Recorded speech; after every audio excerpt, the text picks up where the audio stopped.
და მამისათა და ძისათა და სულისა წმინდისათა ჩვენთან არც ღმერთი. ქრისტეს მიერ ძვირფასო ძმებო და დებო, იხარეთ, დალოცილები და ჯანმრთელები იყავით და საფრთხო კურთხევა არ მოხდებოდეთ მრავალჟამით. გილოცავთ დღევანდელ დღეს კიდევ ერთხელ კვირის, კვირაძალის მადლი შეგვეწიოს. წირვა, ჟამის წირვა, როგორც მას ეწოდება, მრავალგზის აგვესრულებინოს და მრავალგზის ერთობლივი ღვთისმსახურებით გვედირებინოს უფალი. დღეს, როგორც უკვე იცით, არის დიდმარხვის მოსამზადებელი კვირებიდან რიგით მეორე, ეს არის უძღები ძის კვირა. დღევანდელი სახარებაც მისი ამბავი გადმოცემული იყო უძღები ძის ისტორია. ჩვენ ძალიან ბევრჯერ გვისაუბრია ამ მაწვილის ქმედებაზე. ისტორია ყველამ ვიცით, მამას ყავდა ორი ძე, ერთ-ერთმა გამოითხოვა მამისაგან, ცოცხალი მამისაგან ქონების წილი, რომელიც მე მეკუთვნისო. მამამ არ დაუკავა, მისცა, მიატოვა მან ყველაფერი, წავიდა შორეულ ქვეყანაში, ყველაფერი დაკარგა, დახარჯა. არაფერი აღარ დარჩა და გახდა იქ ვიღაცა უცხოს მოსამსახურე, რომ უკმაყური მაინც ქონოდა, მივიდა იმ მდგომარეობამდე, რომ ღორებს, რომლებსაც უვლიდა, იმ ღორების საჭმელი ენატრებოდა, რკო უნდოდაო, რომ ეჭამაოდა, მუცელი ცოტათი მაინც დაემშვიდებინა და ერთ დღეს მოეგო გონზე და დაფიქრდა და თქვა, რომ მამა ჩემის სახლში მოსამსახურეებიც კი ჩემზე უკეთესად ცხოვრობდა. ბატონიშვილი. და მოდის უკან ეს გონზე მოგებული, ბრუნდება მამის სახლში და მამა მას დაინახავს გზაზე. მამა არის სიმბოლო ღვთისა. ეს მაწვილი არის თითოეულ ჩვენგანის სიმბოლო. მამა მას დაინახავს გზაზევე მომავალს და წავა და გზაზევე შეეგებება მას. გადაეხვევა, ჩაიკრავს გულში, ეთქვის მომსახურებს, რომ დაუკალთ მას ზვარაკი ჭამებული, ანუ კარგი ნასუქალი საკლავი დაკალითო, რომ სუფრა გაიშალოს მისი ძის დაბრუნების გამო. ძე ჩემი მკვდარი იყო და გაცოცხლდაო, დაკარგული იყო და ვიპოვეო. და მიეცითო მას ბეჭედი, ანუ სიმბოლო ძეობისა, ისევ ახალი ბეჭედი მიეცით და გაუკეთეთო თითზე, ჩამოაცვით თითზე და ამავდროულად მოასხითო მას მოსასხამი, ახალი სამოსი მიეცით. იმიტომ რომ სამოსელი პირველი, ის უცოდველი, მართალი, მშობლიური სამოსელი მან დაკარგა. ამის შემდგომ არის ძე იმის სახლში და შემდგომ ხდება ის, რომ მოდის ძე, მეორე ძე, უფროსი, რომელიც სახლში არ შედის. სამუშაოდან მოდის, გაიგონებს, მიხვდება, რომ სახლში რაღაცა დიდი ზარზეიმია, ეს სახლი ეკლესიაა, ჩვენ ვარ. სახლში დიდი ზარზეიმია და მოიკითხავს, რა ხდებაო, მსახურებს დაუძახა, ისიც ახლა ბატონიშვილია. ეტყვიან, რომ შენი ძმა დაბრუნდა, რომელიც ამდენი ხანი იყო დაკარგული და ასეთი ზეიმი, ამიტომაც დავგეგმეთო და გაიბუტება და მამა მის ამბავსაც გაიგებს. მასაც გამოაკითხავს, რომ რატო არ შემოდიხარ სახლში? სახლში არ შედის.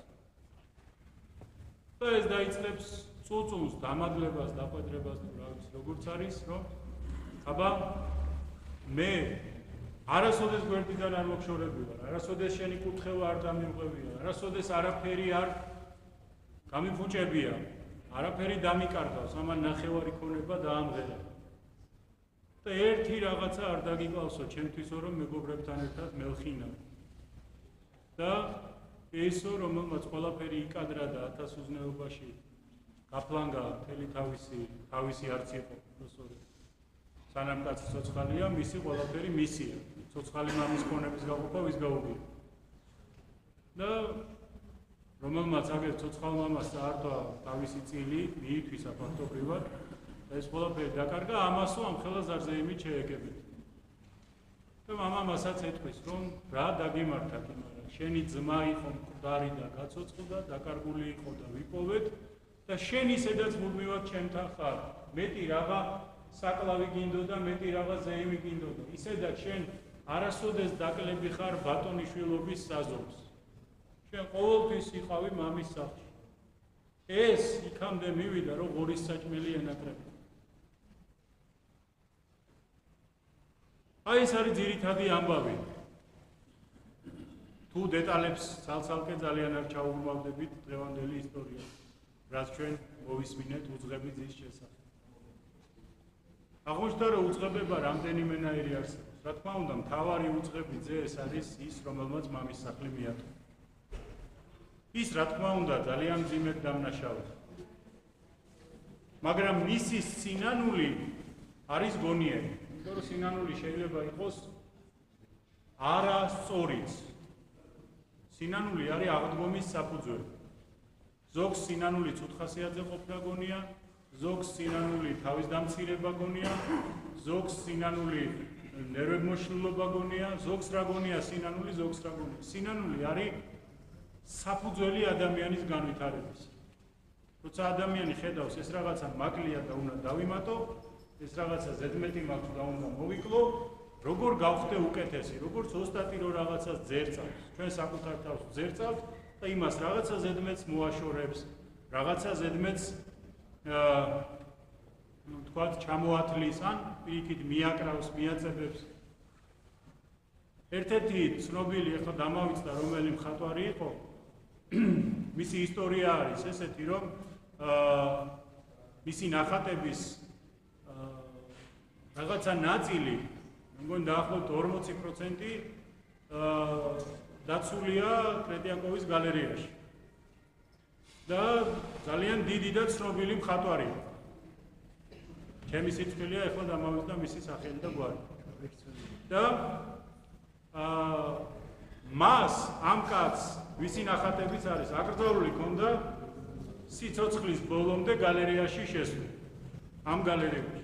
იმიტომ რომ რამდენი შევიდოდა ამ თავის ნახატებს რაღაცეებს კიდე ახატავდა, კიდე ამატებდა, სხვის ნახატებს არა, თავის ნახატებს კიდე რაღაცას უკეთებდა ხოლმე და დაიყავ რომ მიხვალ ნედლი გაკვდება ნახატი რაღაცა აქვს მიხატული კიდე ზედან ჩასწორებული. ახლიდან უნდა გააკეთო იმისი აღრიცხვა, ახლიდან გადაუღო იმას სურათები და ყველაფერი.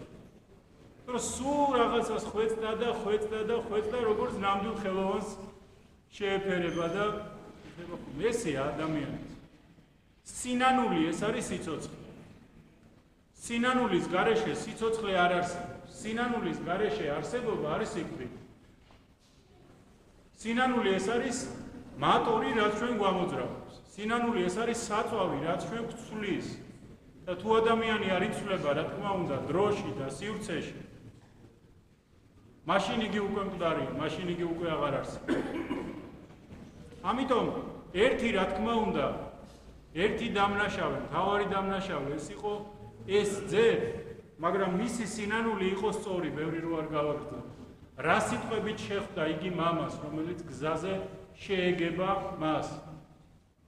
მამა, ვცოდე ცად მიმართა წინაშე შენსა. ნება მომეცივი ყოლმო სამსახურე შენ სახლში. აი ეს არის სწორი პოზიცია, რითაც იგი იმსახურებს მამის პასუხს, რომ მოუტანეთ მას ბეჭედი, მოუტანეთ მას მოსასხამი, დაუკალით მას ზვარაკი ჭამებული და სუფრაგავ. ეს ყველაფერი რო ძეს არ ეთქვა, ჩვენ არ ვიცით როგორ იქნებოდა მისი ამბავი. როგორც ზაქეს შემთხვევაში, აძვრა ხეზე, ქრისტეს დაუძახა, ყველაფერი უпростоრეთ ქრისტემ მიმართა თვითონ მაცხოვარმა, მივიდა მასთან სახლში იესო, მაგრამ სანამ მან ცვლილება არ განახორციელა, სინანული არ გამოავლინა და არ თქვა, რომ ვისაც ცილი დავსდევ, მივაგებ მას 4 წილს, ვისაც რაღაცა დაუშავე, ყველას ვეცდები, რომ გამოუსწორო, რაც რამე დაუშავდა, მანამდე მაცხოვარს იმ სახლში იყო უფალი სტუმრად მისული და სადაც ქრისტეა, იქ რა თქმა უნდა კურთხევაა და მადლია, მაგრამ უფალს არ უთქვამს ის სანუკვარი სიტყვები, რომ დღეს იქნა ცხოვრება ის ახლისა ამის. ესეცა შვილი აბრაამისი არის. რამე თუ მოვიდა ძეკაცისა მოძიებად და ცხოვრებად წარწმენდულისა. დაღუპულის საშველად მოვედი. მაგრამ სანამ ეს დაღუპული არ აღიარებს, რომ დაღუპულია ქრისტეს გარეშე, ძალით ღმერთი ვერავის ვერ უშვებს. ძალით ვერავის ეკლესიაში ვერ მოვიყვანთ და ზოგჯერ აქ მოსულსაც ძალით ვერაფერს ვერ გააკეთებინებ კიდე. თუ თვითონ არ არის მართლა განწყობილი იმისთვის, რომ თუ ხარ ქრისტიანი, უნდა გავდე ქრისტიანს, ზრუნავდე ეკლესიაზე, გიყვარდეს მოყვასი, სამშობლო გიყვარდეს და ასე შემდეგ. სხვანაირად არ არსებობს უბრალოდ. და ეს ხმაწვილი სწორად იქცევა. მოდის და ამბობს, წოდეთ სად მიმართ. ღვთის კანონი დავარღვიებ. და ღვთის კანონი რო დავარღვიე, ზეციური კანონი რო დავარღვიე, წოდე შენ მიმართაც, წინაშე შენს. და ამიტომ მე აღარ ვიმსახურებ ზოგს სინანული როგორ წარმოუდგენია, იცით, რომ აი რაღაცა დააშავა და ვითომ აი ბოდიში და ყველაფერი ისე უნდა იყოს, როგორც მანამდე იყო. აღარ გამოდის ყოველთვის. ყოველთვის აღარ არის იმის საშუალება, იმის იმდობა, რომ ყველაფერი უცებ ჰოპ და დაბრუნდეს. შეიძლება იმაზე მეტიც კი დაბრუნდეს, არც ეს გამოვრიცხო. შეიძლება პირიქით იმ განსაცდელმა განამტკიცოს პირიქით ურთიერთობა და უფრო მეტის ჩამოყალიბდეს, მაგრამ ყოველთვის ესე არ არის. და ეს ჭაბუკიც ამიტომ ამბობს, რომ მოსამსახურე ვიქნებიო შენ სახში. აღარ იძახის, რომ ისევ ძე ვიქნები, ისევ პატივი მინდა, როგორც ბატონიშვილს ეკადრება, არ ამბობს. მაგრამ ამას რო არ ითხოვს, ზუსტად ამითი იმსახურებს, იგი რომ ის უნდა დაბრუნდეს თავის ადგილზე მამის გვერდით. ჩვენც ესე ვართ ხალხო, სანამ ჩვენ არ დავიწყებთ ჩვენი აღსარების თუ ჩვენი სინანულის გამოხატულება რაც არის ჩვენი ცხოვრების აი ესე მოწესრიგებას, რომ ცად მიმართ რა დავაშავეთ და მე ერთმანეთის წინაშე და ყველა ვაშავეთ, მეც ვაშავეთ და ალბათ ყველა ვაშავეთ რაღაცას. დღეს რაღაცას ხვალ, რაღაცას გუში. მანამდე რა თქმა უნდა განვითარება იქნება ან ძალიან ნელი, ან მინიმალური, ან პირიქით სულად შეიძლება თავის მოტყუება იყოს ადამიანის ცხოვრება. ეს არის ძალიან მნიშვნელოვანი. იმიტომ რომ აი დღეს რაც გქონდა ჩვენ პავლე მოციქულის სიტყვები. პავლე მოციქულის სიტყვები გვეუბნება ესეთ რაღაცას, დღევანდელი სამოციქულო საკითხავი რაც იყო, რომ ყოველივე ჯერ არ რჩემდა, არამედ არა ყოველი უმჯობესას. ყოველივე ჯერ არ რჩემდა, არამედ მე არავის სახელმწიფოებასა დავემორჩილო. როგორია აი თავისუფალი ქრისტიანი, რომელიც იმას კი არ უყურებს, რომ იქ უფროსს რა მოეწონება ან ასე შემდეგ და თავისუფალია და იგი თვითონ ხვდება რა არის საკეთებელი. მიუხედავად იმისა, რომ აქ არც უფროს უმცროსობა და არც იერარქიულობა გაუქმებული არ არის. ვინ და პავლემ თვითონ დააარსა ეკლესიები და თვითონ დააწესა კაცრად დარეგულირებული იერარქია ყველგან. მაგრამ აქ იგი ამბობს რას, რომ ყოველივე ჯერ არ რჩემდა, ყველაფერი შემიძლია გავაკეთო, მინდოდეს, მაგრამ ყველაფერი არ არის ჩემთვის უმჯობესი. ის რომ რაღაცა შეგიძლია იკადრო, რაღაც შეგიძლია გააკეთო, შეგიძლია რაღაცა, ეს არ ნიშნავს იმას, რომ ის რაღაცა გასაკეთებელია. იმიტომ რომ ბოროტსაც ესეა ყოველთვის. თავში რომ რაღაცა ფიქრი მოდის, მოდი ამას გავაკეთებ, როგორც წესი ბოროტი არ გეტყვის უცებ, რომ მოდი ახლა აი წავალ და ავიამზიც მოვიპარავ, ან რაღაცა იმისთანაც, რა ქვია, სასწავლო თვითმფრინავს გავიტაცებ.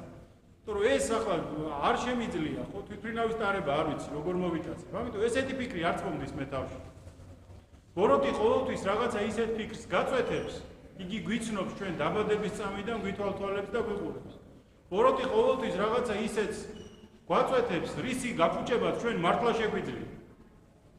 რაც მართლა შეგიძლია ქნა, მართლა შეგიძლია მოატყუო, მართლა შეგიძლია დაჩაგრო, მართლა შეიძლება მოიპარო, მართლა შეიძლება იმრუშო, მართლა შეიძლება დაამცირო, მართლა შეიძლება საიდუმლო გასცე, რაც მართლა შეგიძლია. იღორო, მიითვისო, რაღაცა გააკეთო. იმას გაწვდის იგი და იმაში უნდა იყო მართალი. თორე ახლა აქ ვინმე რომ მოვიდეს და მითხრას, რომ ატომური ბომბი არ ჩამომიგდია სადღაცა, ხო, ვინ მოგცემდა შენ ატომურ ბომბს, რომ სადმე ჩამოგივიდა? იმას ვერ შეძლებ. ამიტომაც რაც ჩვენ შეგვეძლო და გავაკეთეთ ან არ გავაკეთეთ, აი ის არის ჩვენი მისახედი, ასე ვთქვათ. და იქ უნდა იყო მართალი. იქ უნდა იყო მართალი, რაში იყავი ღვთისგან მოცემულ სიცოცხლეში წესიერი და პატიოსანი.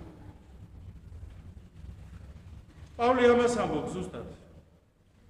ყველაფრის გაკეთება შემიძლია, მაგრამ ყველაფერი არ არის ჩემთვის უმჯობესი, ანუ სასარგებლო, კარგი. ყოველივე ჯერ არ სჩემ და არამედ არავის სახელმწიფოსა დავემორჩილო. ყველაფერი შემიძლია, მაგრამ ვიღაცის დაჯერებით არ გავაკეთებ. ანუ ყოველთვის მე ვიქნები საკუთარ საქციელზე პასუხისმგებელი.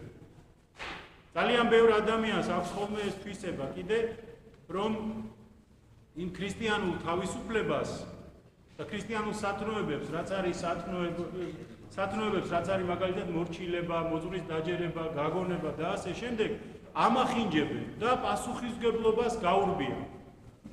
რაღაცას გააფუჭებენ და ამბობენ, რომ მოძღვარმა მაგუთხა. რაზე გაკუთხა მოძღვარმა? კაცო, ხო უნდა გაარკვიო ჯერ.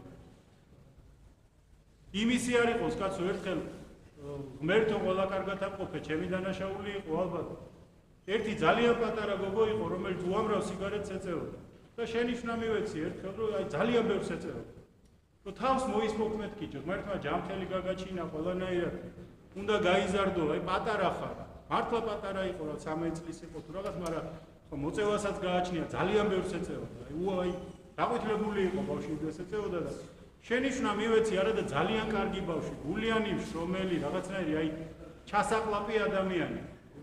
და ძალიან კაი გოგო დადგა და ძალიან კაი ოჯახი წავს, ღმერთმა დალოცავს. მას მერე კი გავიდა 15 წელი. ხო და შენიშვნა მივეცი, რომ ბოლო-ბოლო მეთქი დაანები ამ სიგარეტს დავთვალე, ჩიბუხზე გადადი, რაღაცა უფილტროზე გადადი და დაიწვი რაც დარჩა ფილტრები დაისვენებ მეთქი და მოვიდა და ტირის, მართლა ტიროდა, დუღარეცნემლი ტიროდა, რომ ამაო კურთხევას ვერ ვასრულებოდა. რა კურთხევას ვერ ასრულებ მეთქი და ძალიან მახველებს უფილტროს რო ვეწევი.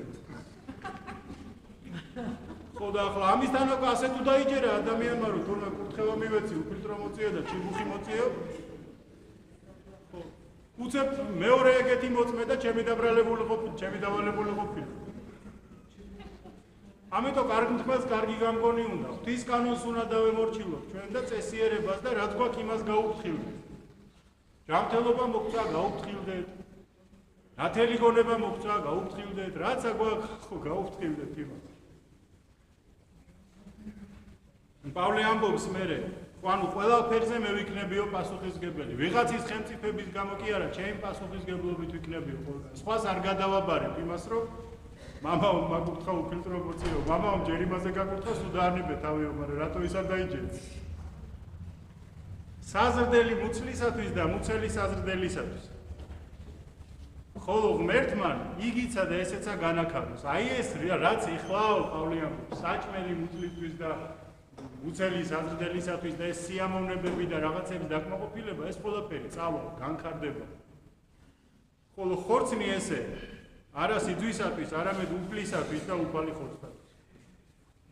რაც გვაქვს სხეული, ის არისო არა სიძვისათვის, რუშობისათვის, გაფრინვლებისათვის, არამედ უფლისათვის და უფალი ხორცთათვის, რაც ნიშნავს, რომ ჩვენი სხეულები არის წმინდა, რაზეც ასევე სხვა ადგილას პავლე მოციქული საუბრობს, და ჩვენი სხეულები არის ტაძარი სულისა წმინდისა. და ამიტომაც ქრისტიანობა არის ერთადერთი წმენა, სადაც სწორი ბალანსია დაჭერილი და სულსაც პატივი აქვს მიგებული და ხორცსაც. ზოგს გონია, რომ ხორცს არ უნდა უთხრილდებოდა. სადაც ადამიანი უნდა უთხრილდებოდეს მთლიან პიროვნებას, თავისასაც და სხვისასაც. ხოლო ღმერთმა, უფალმან, უფალიცა აღადგინა და ჩვენცა აღმადგინეს ძალითათვისი. ანუ ის ჩვენი ხორციელი რაც არის, ისიც თუნდაც სიკვდილის მერე აუცილებლად აღდგება. და ბევრი რო აღარ ვისაუბრო, უცებ გადავა ბოლო ნაწილზე. არა უწყით არამედ თუ ხორცნი ეგეთ თქვენი ტაძარნი თქვენ შორის სული საწმინდისანი არიან, რაც უკვე გითხარით. სულ რამოდენიმე მუხლის მერე, რომელი ეგე გაკუს ღმრთისაგან და არა ხართ თვის და თავთანია, თქვენ საკუთარ თავს არ ეკუთვნით. რაც გაქვთ ეს სხეულებიც, ესეც ღვთისგან გაქვთ. რამე თუ სასყიდლით სყიდულ ხართ, ის ჩვენი სხეულებიც ქრისტემ გამოისყიდა და გამოიხსნა საკუთარი სისხლით.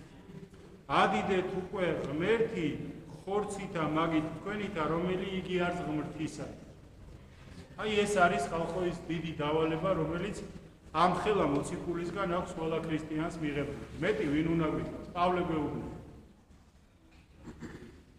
ამიტომაც აი ეს ზომიერება და ეს გონიერება ხალხო ძალიან მნიშვნელოვანია. რაღაცა შეგიძლია, მაგრამ ის რაღაცა გასაკეთებელი არ არის ყოველთვის. შეგიძლია რაღაცა თქვა, მაგრამ არ არის ზოგჯერ სათქმელი. როგორც იმ უძღებ ძეს შეეძლო ეთხოვა ეს ქონება, მაგრამ არ უნდა ეთხოვა. შეეძლოს რაღაცა გადაკარგულიყო უცხო ქვეყანაში, მაგრამ არ უნდა გადაკარგულიყო. და როგორც იმ მეორე ძეს, რომელმაც ფაქტობრივად ასეთივე უძღებება გამოავლინა, დაუფასებლობა გამოავლინა, იმანაც საკუთარი მდგომარეობის სახლში იყო, მაგრამ თურმე როგორი გაბუტული ყოფილა, რომ ერთხელ ჩემთვის არაფერი დაგიკლავდა. გეთქვა გაც? გეთქვა. ეხლა თუ ამბობ, ადრე გეთქვა. აი ნორმალური ადამიანობა არის ძალიან ძვირფასი რამე. და ეს ქრისტეს ნათელი არის, რაც ყოველ ადამიანს შეუძლებელს შეაძლებინა. დღეს არის ხსენება იაპონიის ადგილობრივი ავტონომიური ეკლესიის დამაარსებლისა, წმინდა ნიკოლოზ იაპონელისა, ნიკოლოზ კასატკინის. ეს არის საოცარი პიროვნება. მე-19 საუკუნის მეორე ნახევარი, მე-20-ის დასაწყისი არის მისი მოღვაწეობის პერიოდი. 1861 წელს ახალგაზრდა, 1836 წელს იყო იგი დაბადებული. 61 წელს წავიდა იგი იაპონიაში და 1911 წლამდე ვიდრე გარდაიცვლებოდა იმსახურა იქ. სულ ორჯერ დატოვა თითო წლით მაშინდელი ტრანსპორტის გათვალისწინებით იაპონია. საოცარი კაცი იყო, რომ ჩავიდა, იგი დანიშნეს საელჩოში, საკონსულოს ღვთისმსახურად, რომ იქ მყოფ ქრისტიან, ამ შემთხვევაში რუსებს, ყოლოდათ სასულიერო პირი. რამდენიმე წელი, პირველი რამდენიმე წელი იგი სწავლას მოუნდა ადგილობრივი ენისა, წესჩვეულებისა. და იგი მოციქულთა სწორად იწოდება 1970 წელს შეირაცხა იგი წმინდანი. მოციქულთა სწორია როგორც იაპონიის განმანათლებელი. არც ერთი იაპონელი არ იყო ქრისტიანი 1861 წელს, როცა ნიკოლოზი იქ ჩავიდა, ახალგაზრდა მღვდელ მონაზონი. 1911 წელს, როცა უკვე მთავარ ეპისკოპოსი ნიკოლოზი გარდაიცვალა, 33,000-ზე მეტი ქრისტიანი იყო იაპონიაში. 270-მდე სამრევლო იყო, მათ შორის იაპონელი მღვდლები, იაპონელი ეპისკოპოსები. თარგმნილი იყო ახალი აღთქმა იაპონურად, თარგმნილი იყო ღვთისმსახურება იაპონურად და ასე შემდეგ. და თან როგორ პირობებში, მაშინ როდესაც იმ პირველ წლებში ქრისტიანი გაიგივებული იყო ყოველი იაპონელისთვის მტერთან. უბედურებასთან ჩაკეტილი ქვეყანა იყო საოცრად იაპონია, კლავდნენ ქრისტიანებს, უბრალოდ დავალება იყო, რომ უნდა მოეკლო. 1870-დან 72 წლამდე მასიურად ხოცავდნენ ქრისტიანებს.